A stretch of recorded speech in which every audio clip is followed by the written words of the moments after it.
Hey YouTubers, good morning, it's Rob Muffet. Guys, today we're making a Sabiki rod and a reel. Um, the thing you want to know about Sabiki rods is anybody in the world who wants one either already has one or already knows that they can make one out of a piece of PVC pipe. There's a lot of videos on YouTube showing you how to do just that. I thought I'd try and do something different. I'd try to make a reel to go along with the rod also. Almost every time I ever used a Sabiki rod, I was on a bridge or a boat or a dock or usually a pier catching bait fish. That's what the rods are for, the Sabiki rig. And you don't really need to cast them out 99% of the time. And I thought, why not just make something like a roll up the line and let it out and see if I can make a little reel to go with my rod. So that's what I did with this video.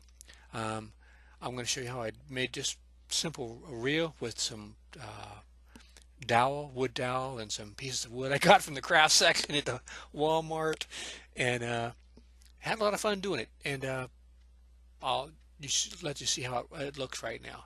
I'm going to be putting some paint on it, seeing if I can make it look like bamboo, and put it out on the pier. Right now, the pier I go to is closed. I might have to go to Dania. And if you guys like this sort of thing, I've got a playlist of fishing videos pertaining to Florida. I've got a lot of videos by other people, Captain Shane, Marty Zoffiger, Team Guggen, 311 Pope, a lot of great videos by Pope. Kayak Frank, Palm Beach Pete, Matt Matson, and myself. Got some interesting fishing videos on my playlist you might want to take a look at the end of the video. I'll show it to you. If you have any questions about this Sabiki rod and reel, please leave them in the comment section. I'd be happy to answer. They're pretty straightforward. You just cut the PVC, drill some holes, heat up the end with a heat gun, and expand it to keep the hooks from catching on the end. And the reel is real simple, just some pieces of dowel and the little pieces of wood from Walmart were glued together with a hot glue gun.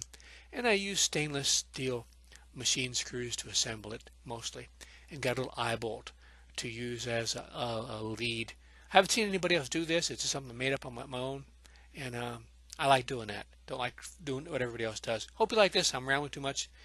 Y'all don't forget to check out the playlist, the other Florida fishing videos. I'm going to be doing a lot more videos on fishing in the near future. And got to take this out and use it and show some action with it too. You just don't want to see how to make something. All right, guys. That's enough. I'm going to let you finish the video. And like I said, check out the playlist. And the people I feature on my channel too. Got some cool people. I like Marty. I feature Marty. You can't get a better Florida fisherman than him. All right, guys. Take care. Hope you liked the rest of the video. I'll shut up now.